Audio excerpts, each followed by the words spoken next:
अस्सलामुअलैकुम, आप देख रहे हैं डॉन न्यूज। मैं हूं नाइला असगर और मैं हूं शुमाइला अरशद। हेडलाइंस आपने देखी। अहम खबर है, इस्लामाबाद हाई कोर्ट ने कानून की दफा 144 के तहत तहरीक इंसाफ की दरखास्त का नाकाबिल समाअत करार देकर खारिज कर दी है। आपको आगाह करें, दफा 144 के खिलाफ तहरीक इंसाफ की दरखास्त खारिज की गई है। इस्लामाबाद हाई कोर्ट की जानिब से दरखास्त को नाकाबिल समाअत करार दिया गया है। इस्लामाबाद हाई कोर्ट ने कानून की दफा 144 के खिलाफ तहरीक इंसाफ की दरखास्त नाकाबिल समाअत करार देकर खारिज की है। इस पर हम बात करेंगे डॉन न्यूज के नुमाइंदे ताहिर नसीर से। ताहिर बताएगा, पीटीआई की जानिब से दरखास्त में क्या मौक़िफ़ इख्तियार किया गया था और इसे किस बिना पर खारिज किया गया?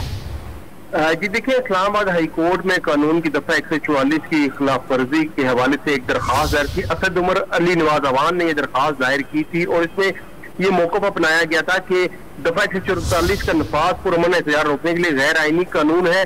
बरतानवी राज ने यह कानून बनाया था जो आज भी इस्तेमाल किया जा रहा है। असद उमर की जंग से उनके वकील डॉक्टर बाबर अवान भी पेश हुए थे, तो दौरान समाज चीफ जस्टिस ने इस्तफसार किया था कि दरखास्त गुजार असद उमर दफा 144 से कैसे मुतासरा फरीक है।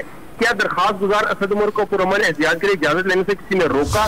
जिस पर वकील ने मौक़िफ़ अपनाया था कि असद उमर पीटीआई के रहनुमा हैं जो बहुत सियासी सरगर्मियां कर रहे हैं।